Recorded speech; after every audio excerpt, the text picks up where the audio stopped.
Huggins and Scooter McCarthy were riding home on their bicycles one day after school early in September.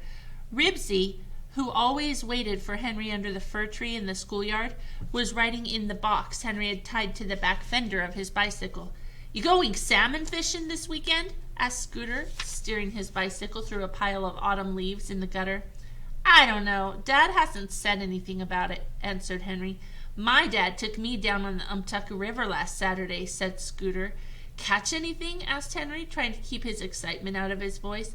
If salmon were biting on the Umtucka, maybe his father would go fishing next Saturday. "Well, I didn't exactly catch anything," said Scooter. "How do you mean, not exactly?" Henry asked.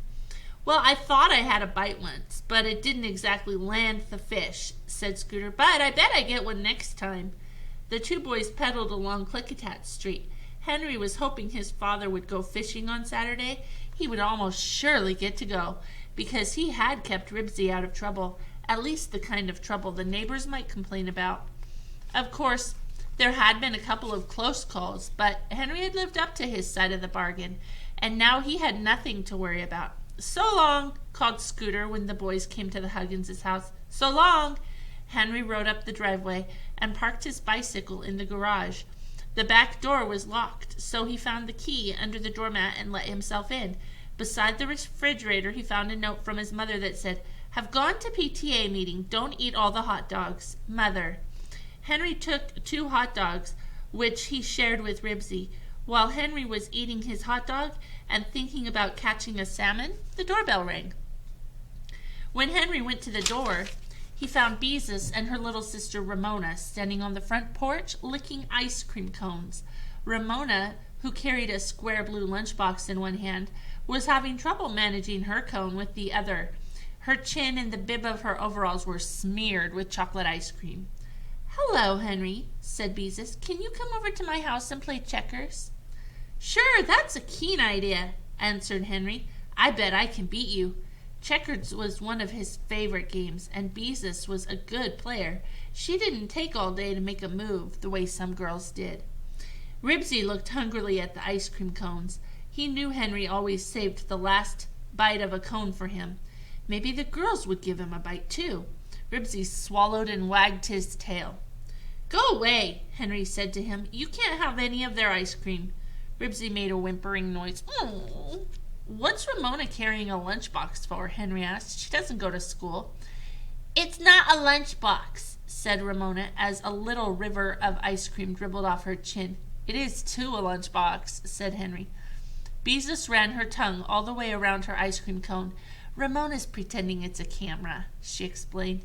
"How can she pretend a lunchbox is a camera?" Henry wanted to know. "A lunchbox for a camera? What a dumb idea." "Oh, she has a lot of imagination," said Beezus. "Daddy says she has too much." "I'm going to take your picture," announced Ramona. She held one end of the lunchbox against her stomach. The other end she pointed at Henry. "Ramona, look out for your ice cream cone," Beezus warned. "You're tipping it." That was just what Ribsy was waiting for. With one sweep of his long pink tongue, he knocked Ramona's ice cream cone to the porch. In 3 greedy licks, the ice cream was gone. Then the cone crunched between his teeth. Ramona let out a scream of rage. "Ah! Look what you've done, you old dog," said Henry crossly. He looked around to see if any of the neighbors were watching. He didn't want people to say that he had a dog that stole ice cream from little children. Ribsy gave the porch a couple of licks to make sure he had not missed any ice cream. Ramona stopped screaming and started to hit Ribsy with the lunchbox. Beezus grabbed her little sister with one hand and held her own cone out of Ribsy's reach with the other. "I told you to be careful," she scolded. "I want my ice cream cone!" howled Ramona. "Well, it's gone now," said Beezus. Looking guilty, Ribsy slunk down the steps. He turned his back to Henry and the girls and began to gnaw an old bone in the corner of the yard. "I want my ice cream cone!" shrieked Ramona. "Well, you can't have mine. I licked it all the way around." Beezus bit off the top of her cone and sucked out the melting ice cream. "Anyway, you were getting most of it yours on your chin." "I was not!" howled Ramona. I'll buy her another one, said Henry. Anything to quiet Ramona so he and Beezus could get started on their checker game. Besides, since his dog had taken the cone, he guessed he really owed her another one. Now, with her grubby fist, Ramona scrubbed at the tears that had rolled down into the ice cream on her chin. Oh, all right. Henry decided he might as well get it over with. Wait a sec. He went into the house where he took a dime out of a marble sack in his dresser drawer. When Henry returned to the porch, he saw Ramona walking across the lawn with her lunchbox in her hand. She stopped, opened the box, and laid it on the grass. Then she ran over to Ribsy, grabbed the bone from between his paws, and put it in the lunchbox. There, she said, as she snapped the lunchbox shut. Ribsy looked surprised. Woof, he said. Hey, said Henry, you can't do that. Ramona, you give Ribsy his bone this minute, ordered Beezus. No, said Ramona. Ribsy sniffed at the lunchbox. Then he looked hopefully at Ramona and wagged his tail. That's a camera, Henry reminded Ramona. You can't put a bone in a camera. Now it's a lunchbox, said Ramona. Ramona, give Ribsy his bone, coaxed Beezus. Who ever heard of carrying a dirty old bone in a lunchbox? I have a sandwich in my lunchbox. Ramona was firm. I'm going to eat it. Oh dear, now she's pretending his bone is a sandwich, said Beezus apologetically. I don't suppose there's anything we can do about it. Maybe Mother has a bone Ribsy could have. Henry had trouble keeping up with Ramona's thinking. At least she was quiet, and that was something. Ribsy's got lots of old bones buried around here. He can dig up another one. Come on, let's go to the store and get her the ice cream cone and get it over with. I want to play checkers. Ribsy, however, did not want another bone. He wanted the one that Ramona had snatched. Sniffing at the lunchbox, he trotted at Ramona's heels all the way to Glenwood School, which was across the street from the store where Henry and Beezus planned to buy the ice cream cone. I guess all these cars are parked here because of the P.T.A. meeting, Henry remarked, as they took a shortcut across the playground. Did your mother go? No, not this time. Beezus took a Kleenex out of her pocket and tried to scrub some of the chocolate ice cream off Ramona's chin. Mother said she was too tired after watching Ramona all day. I want some, announced Ramona. Some what? Asked Beezus. Some P.T.A., said Ramona firmly. You can't have any P.T.A. Henry didn't see how one little girl could have so many dumb ideas. It's the Parent-Teacher Association. It's just a bunch of ladies talking. Come on, we'll go get you the ice cream cone. Ramona stopped by the jungle gym on the playground. I want some P.T.A., she shrieked. But Ramona, protested Beezus, how can you have any P.T.A.? Like Henry said, it's just a bunch of ladies talking in the school auditorium and the 7th grade singing some songs for them. It is not, sobbed Ramona. I want some now. What's she talking about anyway? Henry was disgusted. All he wanted was a game of checkers, and now it looked as if he had to stand around all afternoon arguing with a little kid about P.T.A. I don't know what she means. Beezus sounded worried. Come on, Ramona. Still clutching the lunchbox, Ramona threw her arms around one of the pipes on the jungle gym and screamed. Ribsy put his paw on the lunchbox. Ramona snatched it away from him. Go away, she cried. I want some P.T.A. Ribsy gave a short bark. Ruff! I like P.T.A., sobbed Ramona with her lunchbox in one hand. She began to climb the jungle gym to get out of Ribsy's reach. You've got to find out, Henry told Beezus. If you don't, she'll just sit there and yowl. I know it. Beezus sounded tired. What do you want to do with the P.T.A., Ramona? Eat it, shrieked Ramona as she climbed higher on the jungle gym. How can you eat P.T.A.? I told you, P.T.A. was just a bunch of ladies talking. Henry kicked at a pebble in disgust. Wait a minute. Now I know what she means, exclaimed Beezus. She thinks we're spelling something in front of her. How do you mean? Asked Henry. Well, at home, when we talk about something to eat that she's not supposed to have, we spell it. Here, Beezus lowered her voice to a whisper, like C-O-K-E and C-A-N-D-Y. She thinks we're spelling something we don't want her to have. That's why she wants it. Oh, for Pete's sake, leave it to Ramona. Henry could see he was not going to get to play checkers that day. Well, now what are we going to do? Beezus kept her voice to a whisper. Let's go across the street to the store and get her some cookies or something and tell her it's P.T.A. That's a good idea.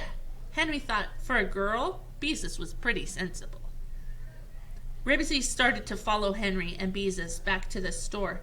Then he looked back at Ramona sobbing on top of the jungle gym with the lunchbox still in her hand and decided to stay near his bone. Henry did not call Ribsy because he knew dogs were not allowed in food stores. Henry and Beezus looked around the store for something that cost a dime that they could tell Ramona was P.T.A. This was not easy to do because Ramona was familiar with cookies, popsicles, and peanuts. They finally decided on a small bag of potato chips because Beezus was sure Ramona did not know potato chips by name and because they wouldn't drip. When Henry and Beezus started back to the school grounds, they saw that Ribsy had his paws on the first rung of the jungle gym.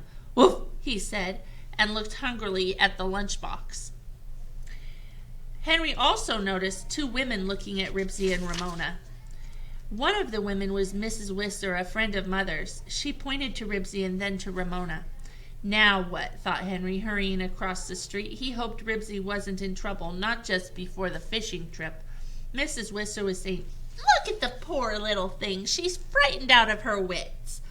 I think it's simply outrageous the way dogs are allowed to run loose in the schoolyard, said the other woman. I wonder if we dare try to pull him away so she can climb down.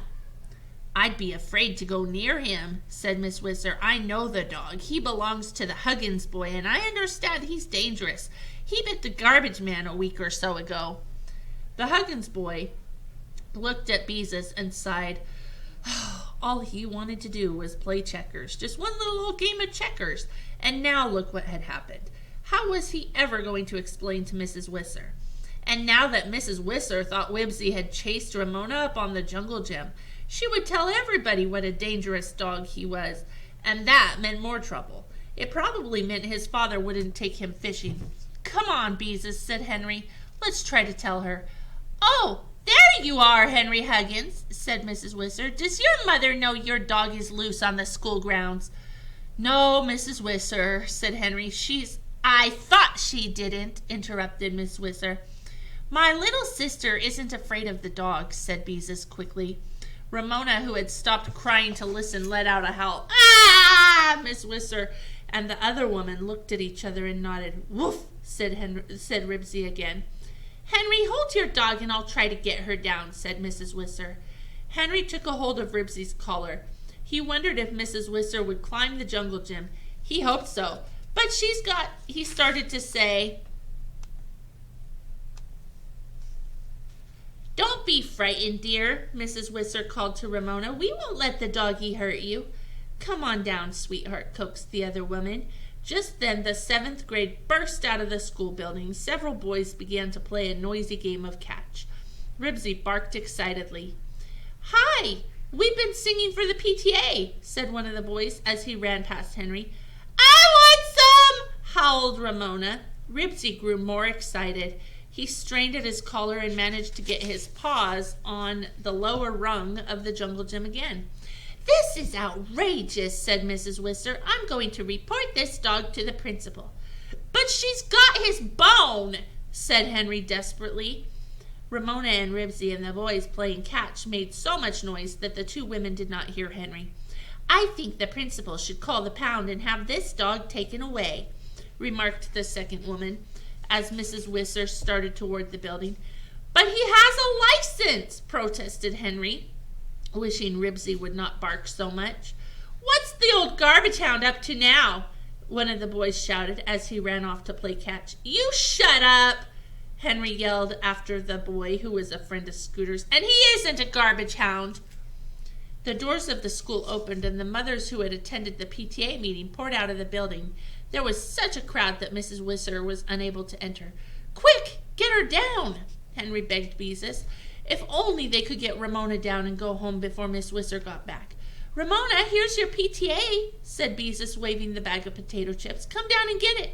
No, said Ramona. "Ramona Geraldine Quimby, you come down this instant," ordered Beezus. "You come down or you can't have any P.T.A.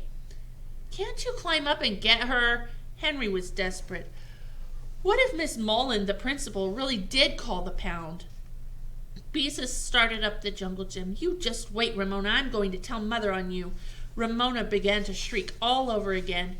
This excited Ribsy, who barked harder than ever and attracted the attention of some of the mothers, who walked over to the jungle gym to see what the commotion was all about. "Shut up, Ribsy," ordered Henry. "Can't you see the trouble you're getting into?" "How can I get her down?" Beezus asked. "I can't carry her down, and if I pry her loose, she might fall." The little girl is afraid of the dog," one of the mothers said. "No, she isn't," Henry spoke up, but no one paid any attention to him. They were all looking at Ramona. "Oh, she's so frightened she's crying," someone said. "Look at her little face all streaked with tears." "And chocolate ice cream," thought Henry. "I think it's a shame a little girl can't play on the school grounds without being annoyed by a dog," said another mother. "My dog isn't annoying her, she's annoying him." Henry tried to explain the situation to the mother nearest him, but she looked at him as if she did not believe he was telling the truth. "Maybe we should discuss this at the next P.T.A. meeting," someone suggested. "Next meeting? We'd better do something now," said another mother. "It's the Huggins dog. One of my neighbors says she has a terrible time with him because he sits and waits for her cat to come out of the house so he can chase it up a tree." Henry wished he and Ribsy could disappear. Now all the mothers in the whole school would think Ribsy was awful. "Do you think we should call the police?" someone asked. "Oh, I wouldn't do that," said one of the mothers. "I know that little Ramona Quimby. She's a perfect terror." Henry felt better. At least he had one friend in the crowd. "Well, really," said another mother, "just because the poor little thing is too young to have established acceptable behavior patterns doesn't mean we can let her be terrified by that dog." Henry did not know what the lady meant, but he felt it didn't sound very good for Ribsy. "I think we should call the pound," someone said. You can see how frightened she is." "Why, Henry," it was Mrs. Huggins, "what on earth is happening?" "His dog chased that little girl up on the jungle gym and won't let her come down," explained one of the women before Henry could open his mouth. Mrs. Huggins glanced at Ramona and then looked sympathetically at Henry. "He's not a vicious dog," she told the woman. "Mom, he didn't chase her, honest," said Henry. Then Mrs. Whitser, followed by Miss Mullen, the principal, pushed her way through the crowd of mothers. "There's the dog," Miss Whitser said, pointing at Ribsy. "Miss Mullen," thought Henry. "Now I suppose I'll really catch it. Miss Mullen was nice, but when she said something, she meant it." Miss Mullen was tall and gray-haired. When she spoke, other people listened. "Hello, Henry, what's the trouble?" she asked pleasantly. The other women stopped talking. Feeling uneasy, Henry looked around at all the mothers. He licked his lips and began, "Well, it looks like my dog chased Ramona up the jungle gym, but he didn't really." Henry gulped and went on. "She took his bone away from him and put it in her lunchbox, and he just wants his bone back, is all." Henry decided it was not necessary to tell about the ice cream cone. "That's right, Miss Mullen," said Beezus from the middle of the jungle gym. "I have a sandwich in my lunchbox," screamed Ramona. "But the child was obviously frightened," said Miss Whistler. "She was crying as if her little heart would break." "She was crying before she climbed up there," said Beezus. "I'm sure Ribsy wouldn't hurt anyone," said Miss Mullen. Henry was surprised to learn that the principal knew his dog's name. Miss Mullen smiled. "We all know Ribsy very well here at Glenwood School," she said. "He meets Henry under the fir tree every day after school. I've been watching him from my office window for a long time, and he has never annoyed any of the children. In fact, he's unusually good-natured." Then Miss Mullen looked up at Ramona. "You may come down now," she said pleasantly but firmly. Ramona scowled, but she climbed down. "Now give Ribsy his bone," said Miss Mullen. Ramona looked sulky as she unfastened the lunchbox and handed Ribsy his bone. He took it in his mouth and looked at Henry as if to say, "Can we go home now?" The crowd of mothers, some looking a little embarrassed, began to drift away. "Thank you, Miss Mullen," said Miss Huggins. Gee, thanks, Miss Mullen, said Henry gratefully. I didn't know what I was going to do. They were going to send Ribsy to the pound. Miss Mullen smiled. That's all right, Henry. I understand. I have 3 dogs of my own at home, you know. You do? Henry was astounded. Miss Mullen with 3 dogs? He had never thought of her as having any life outside of Glenwood School at all. But 3 dogs! As the principal went back into the building, Beezus took out a Kleenex out of her pocket and held it to Ramona's nose. Blow, she said. Ramona blew. It really wasn't Ribsy's fault, Beezus said to Miss Huggins. Henry's mother smiled. I understand. Then Beezus handed her little sister the potato chips. Here's your P.T.A., she said crossly. I hope you're satisfied. Miss Whistler, however, did not give up easily. I know you're fond of the dog, she said to Mrs. Huggins, but he really did frighten the child. Then she squatted down on her heels so she could look into Ramona's face. Did the doggy frighten you, dear? She asked. No, said Ramona, staring at Mrs. Whistler. Then she squatted down on her heels, too. Henry thought this made Miss Whistler look very silly. Ramona stuffed another potato chip into her mouth as Miss Whistler hastily stood up. I like P.T.A., announced Ramona. I just bet you do, said Henry. Come on, Beezus. If we hurry, maybe we'll have time for one game of checkers before dinner. And then, because he knew his fishing trip was safe, Henry began to sing, Woofy's dog food is the best. Beezus joined him on the second line, and together they sang, contains more meat than all the rest.